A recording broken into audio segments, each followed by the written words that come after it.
Hollywood in the early 1970s was a machine running on overdrive.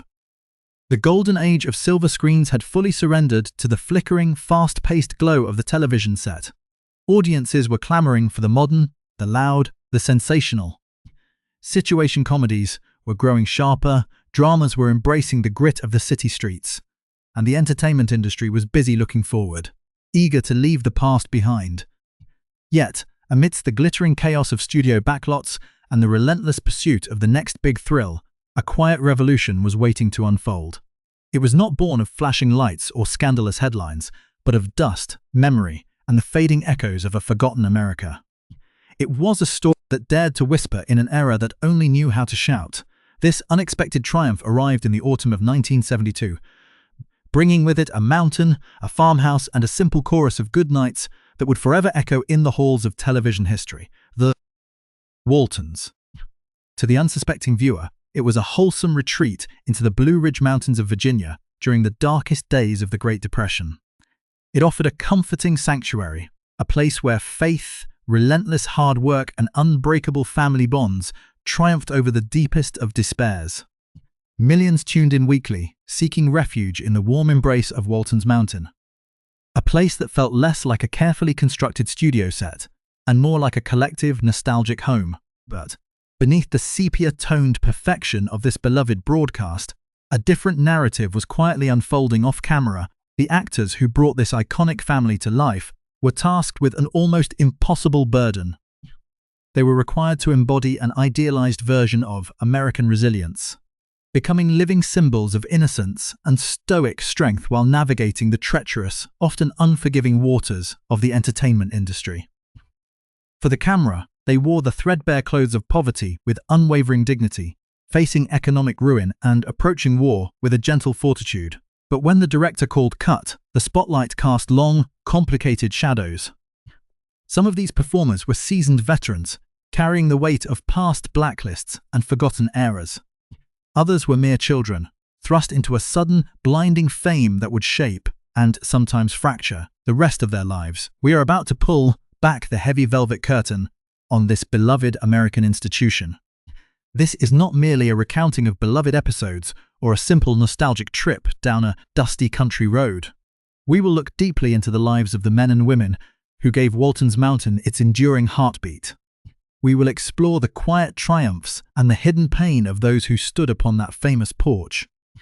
There are tales of profound personal loss hidden behind fatherly smiles, struggles with identity masked by youthful innocence, and battles with fading memories that mirrored the show's own obsession with the past. As we step into the shadows of the Blue Ridge Mountains, prepare to discover the true cost of television immortality and to see the perfect television family as you have never seen them before. The real story is waiting, just beyond the edge of the screen. The rise of the Waltons was nothing short of a cultural phenomenon, a quiet hurricane that leveled the cynical landscape of 70s television. But to understand the true texture of their golden years, one must look past the carefully staged dinner table scenes and into the reality of their ascent. Fame, when it arrived, did not come with the soft glow of a lantern. It struck with the force of a spotlight that left nowhere to hide. For the young cast members whose formative years were spent under the watchful gaze of millions, the Mountain was a dual reality. On screen, they were mastering the art of rural simplicity. Off-screen, they were navigating the turbulent waters of Hollywood fame, a world that demanded they remain the children of the Mountain, while simultaneously forcing them to grow up in the harsh reality of studio contracts, fan expectations, and the relentless pressure to be perfect. Consider the journey of those who occupied the middle ground of the family tree. Ben Walton, portrayed by Eric Scott, arrived on set as a restless 14-year-old, his natural ambition mirroring the character's desperate, youthful need to prove himself. It was a role that demanded a high level of energy, a constant struggle against the confinement of their world. Behind the scenes, the challenge was to keep that fire contained, to ensure that the rebellion of the character never eclipsed the moral framework of the show. Yet, as the seasons progressed, the tension between the boy on the screen and the man he was becoming became palpable. There was a genuine search for purpose that went beyond the script, an exploration of what it meant to transition from a child actor to an adult, in an industry that rarely offers second chances. Similarly, Mary Ellen Walton, played by Judy Norton, became the fierce, beating heart of the family's changing dynamics. Her character's evolution, from a headstrong girl to a resilient woman, was a mirror of the shifting roles of women in American society, even if it was masked by the period-appropriate constraints of the Depression era. Norton carried this weight with a grace that often went unacknowledged by the critics of the time, who were too busy dismissing the show as sentimental to notice the raw emotional rigor required to play a woman constantly bumping against the boundaries of her time. The intrigue lay in that friction. Every time the character stood up to her father or pushed for her own independence, the audience saw a flicker of defiance that felt distinctly modern. It was the glamour of the spotlight, yes, but it was also a crucible. The behind-the-scenes reality involved long hours, the fading innocence of childhood spent on a soundstage, and the gradual realization that the screen image was becoming a cage. Then there was the music, the soul of the mountain. Jason Walton, played by John Walmsley, was the bridge between the grit of the farm and the transcendence of art. His ability to weave music into the narrative was not merely a performance, it was a deeply authentic layer of the show's success. The scenes where he sat with his guitar were not just filler, they were the moments where the show's heart truly beat. Walmsley's own musical journey, his status as a songwriter and a session musician, provided a necessary anchor. He understood, perhaps better than anyone, that the music was the only thing that could make a life of hardship feel like a life of meaning. It was an ethereal connection, a sense of creative spirit that persisted even when the cameras stopped rolling. The brilliance of his performance lay in that sincerity, a quiet refusal to let the commercial requirements of a network drama overshadow the simple human need to create beauty in the face of despair. Yet, behind the perfect rustic facade, the studio was a place of iron discipline. The creators and producers knew they had captured lightning in a bottle, and they were determined to keep the bottle tightly sealed. The intrigue grew as the actors began to assert their own voices, their own maturing perspectives on the stories they were being told to live. There were, of course, the quiet, persistent tensions that plague any family, even a fictional one. There was the pressure to maintain the image of the Walton family, a brand of unwavering moral fortitude that left very little room for the real, messy lives of the actors. Society, in its own way, demanded that these stars remain the idealized version of themselves. They were expected to be the neighbors everyone wished they had, the children everyone wished they could raise, and the fathers and mothers whose wisdom never failed. To look back at these years is to see the first cracks in the perfection. It is to notice the intensity in the gaze of a young Jim Bob, played by David W. Harper, whose mechanical brilliance on screen masked the quiet loneliness of a child growing up in the spotlight, constantly seeking a place to belong. It is to observe the way the Baldwin sisters, Mary Jackson and Helen Klebb, infused their roles with a deliberate, haunting nostalgia, as if they were mourning an era they had lived through themselves. They played their parts with a precision that was almost painful, knowing that they were preserving a version of the past that was already fading from existence. The glamour here was not the glitz of diamonds and limousines. It was the soft, golden light of a setting sun.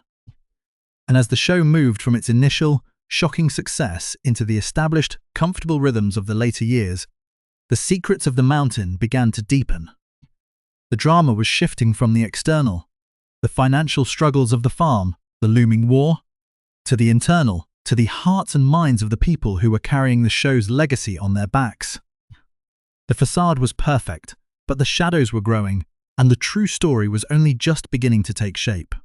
The facade of the perfect mountain family could only hold for so long against the crushing weight of reality.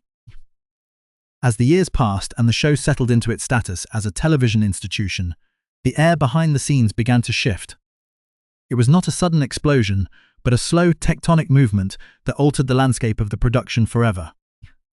The turning point arrived not with a single dramatic shout, but in the quiet, agonizing moments when the studio's rigid expectations collided with the very real, very human struggles of its stars.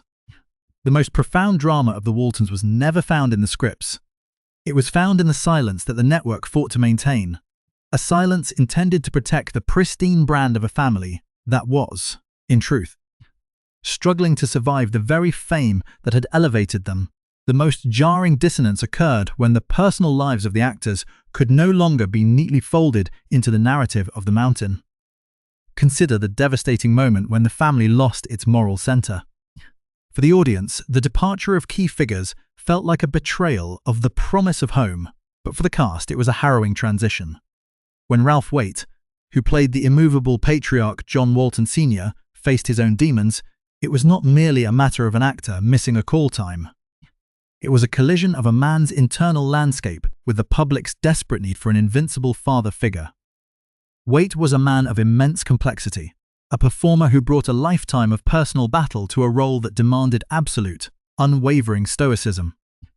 The studio, in its desire to keep the myth alive, often minimized the struggles he carried, demanding he project a strength that he, as a man, was struggling to maintain. There is a deep, hidden sadness in knowing that the man who taught an entire nation how to be a steady father was, in his own life, a man searching for his own way out of the dark. This tension extended to the matriarch, Michael learned. Her portrayal of Olivia Walton earned her immense acclaim, yet it also placed her in a cage of saintly expectations. The show was built on a foundation of faith and maternal sacrifice, but the human cost to the performer was profound.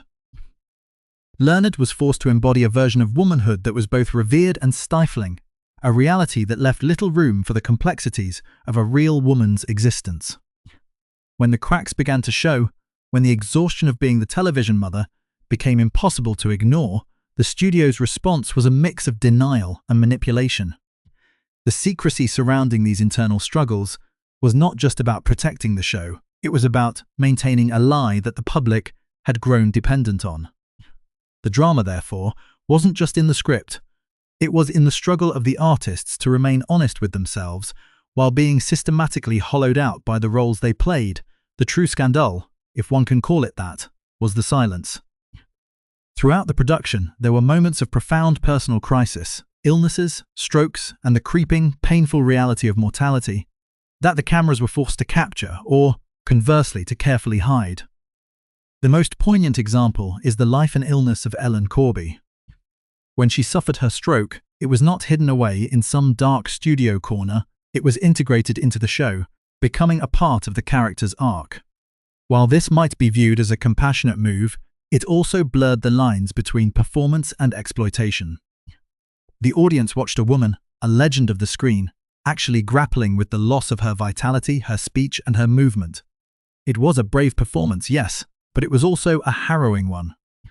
The studio, always mindful of the bottom line, used her resilience as a tool to keep the audience invested, turning a private, tragic decline into a narrative arc that kept the ratings stable. This was the hidden drama of The Mountain. The way in which the real lives of the performers were consumed by the fictional needs of the audience. The studio exerted an immense influence, shaping the public perception of these actors, guiding their interviews, and minimizing the part of their lives that didn't fit the wholesome narrative. The actors were not just playing parts, they were becoming prisoners of their own characters. The brilliance of the show was that it allowed us to feel like part of the family, but the dark underbelly of that intimacy was the loss of the individuals behind the roles. They were forced to carry the weight of an entire nation's nostalgia, a burden that few could sustain without suffering.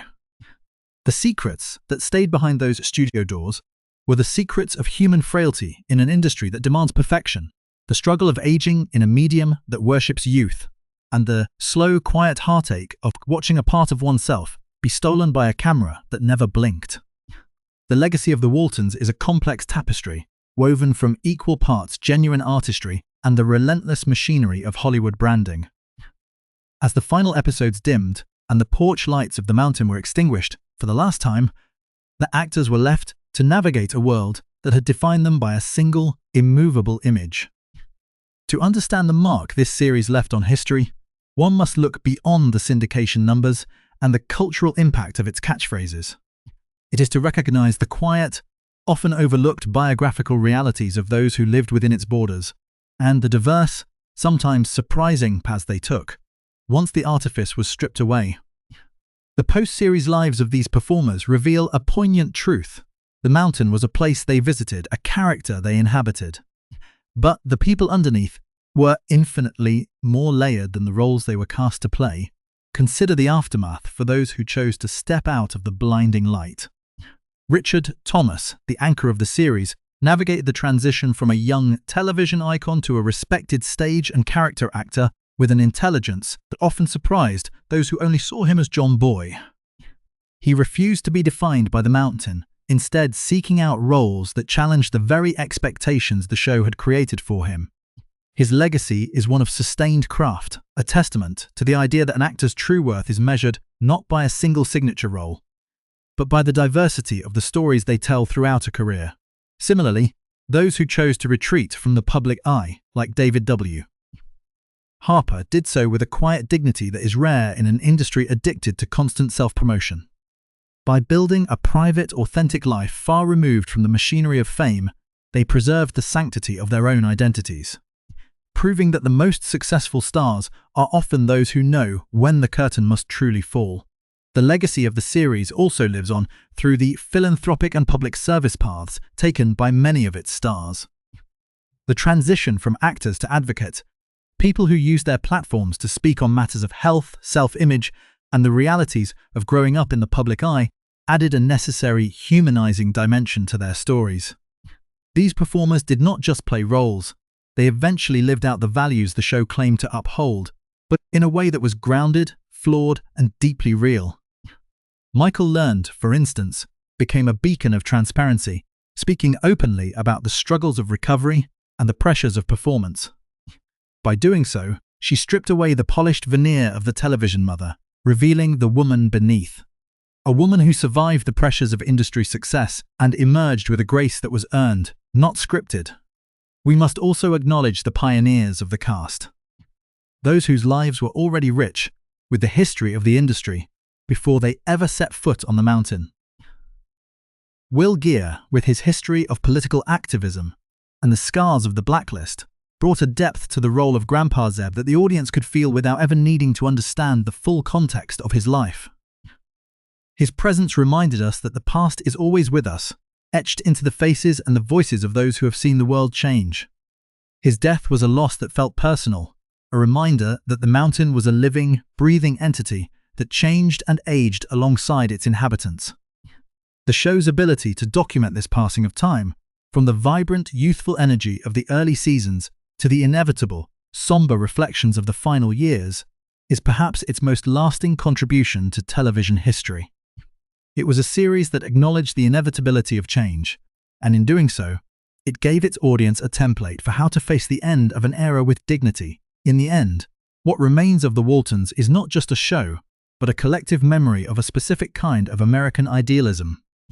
It stands as a monument to a time when stories about family could hold the attention of a nation, regardless of how simple or quiet they were. It bridged the gap between the sprawling epics of old Hollywood and the fragmented, fast-paced reality of the television age. It left behind a gallery of faces, some now etched into the bedrock of memory, others continuing their journey in the quiet corners of the world, who served as the caretakers of our collective nostalgia. They reminded us that home is not a place you are given, but a place you build through the slow, arduous work of being human together. Even as we look back from the vantage point of 2026, the mountain remains. It persists not as a relic of a dead studio system, but as a persistent, comforting echo of a simpler promise. The lights have gone out, the farmhouse has been reclaimed by the history of the medium, but the legacy of the mountain persists in the stories we tell, the voices we remember, and the enduring, fragile hope that somewhere, in some quiet place, there is always a room waiting for us, filled with the warmth of a life well lived and the promise of a quiet good night. Hollywood, Retrospective, Bulletin, The Waltons Live Report, Inside the Unseen Realities of Walton's Mountain. The final goodnight still echoes with the feeling of home, but the road to 2026 was paved with decades of hidden sacrifices, sudden fame, and backstage endurance.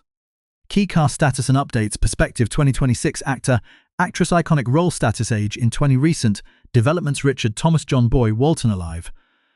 74. Inducted into the Theatre Hall of Fame. Currently touring North America in Mark Twain Tonight. Michael Learned Olivia Walton alive. 87. Four-time Emmy winner. celebrated for bringing raw emotional honesty to the screen. Ralph Waite-John Walton, deceased, 1928 to 2014, grounded patriarch whose quiet strength mirrored his deep real-life experiences. Ellen Corby Grandma Esther Walton, deceased, 1911 to 1999, symbol of pure resilience. Returning to the screen even after a severe real-life stroke. Will Geer Grandpa Walton, deceased, 1902-1978, brought a rich history of theatre and survival to the mountain's most joyful elder. Exporter of Tablik C. The Spotlight versus The Shadows, the double-edged sword of youth.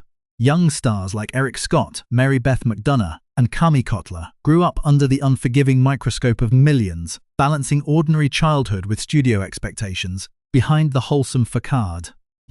The network demanded a pristine image of unwavering moral fortitude, leaving little room for the messy, real lives of the performers behind the characters. Cultural immortality. More than 5 decades since its 1972 debut, The Waltons remains an unmatched benchmark of American nostalgia, proving that stories of resilience never truly go out of style.